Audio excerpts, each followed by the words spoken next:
আপনি যদি এই পরিবর্তনগুলো চান, হাতে সিল মারুন। হাতে সিল মারুন। হাতে সিল মারুন। হাতে সিল মারুন। রাষ্ট্রপতি এবং প্রধানমন্ত্রী ক্ষমতার মধ্যে ভারসাম্য বজায় থাকুক, এটা কি আপনি চান? আপনি কি চান যে আমাদের মৌলিক নাগরিক অধিকারের সংখ্যা বৃদ্ধি পাওয়া উচিত? যেমন ধরেন ইন্টারনেট পাওয়া, এটা কি একটা মৌলিক নাগরিক অধিকার হওয়া উচিত?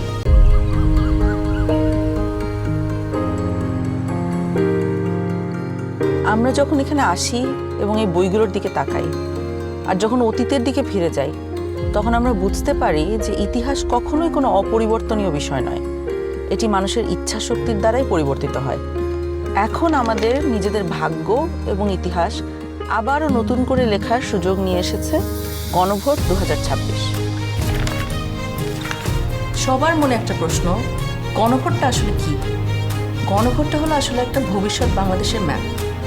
ভবিষ্যৎ বাংলাদেশ থেকে আপনি কি চান আর কি চান না একজন নাগরিক হিসেবে, তার একটা খতিয়ান।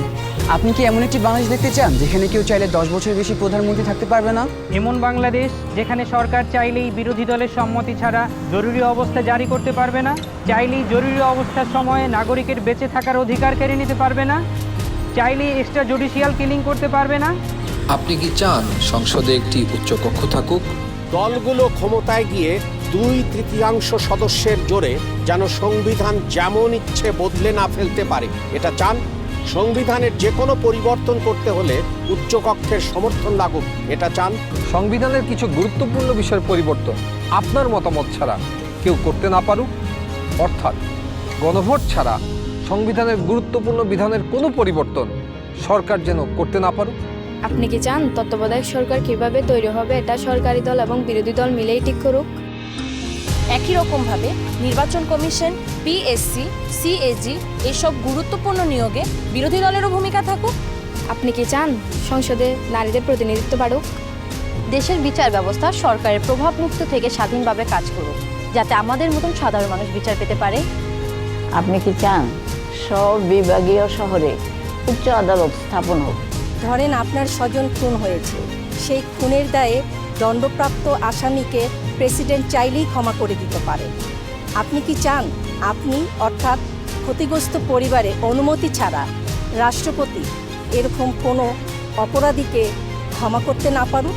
আপনি কি চান যে আমাদের মৌলিক নাগরিক অধিকারের সংখ্যা বৃদ্ধি পাওয়া উচিত? যেমন ধরেন ইন্টারনেট পাওয়া, এটা কি একটা মৌলিক নাগরিক অধিকার হওয়া উচিত? যাতে ভবিষ্যতে আবারও কোনো খুনি সরকারের সেই ইন্টারনেট বন্ধ করে আমাদের উপরে হত্যাযজ্ঞ না চালাতে পারে। রাষ্ট্রপতি এবং প্রধানমন্ত্রী ক্ষমতার মধ্যে ভারসাম্য বজায় থাকুক, এটা কি আপনি চান? বাংলা ভাষার পাশাপাশি দেশের অন্যান্য জনগোষ্ঠীর ভাষার স্বীকৃতি পাক, এটা কি আপনি চান? আপনি যদি এই পরিবর্তনগুলো চান, তাহলে গণভোটে হাতে সিল মারুন। হাতে সিল মারুন। হাতে সিল মারুন। হাতে সিল মারুন। হাতে সিল মারুন। হেতে সিল মারুন।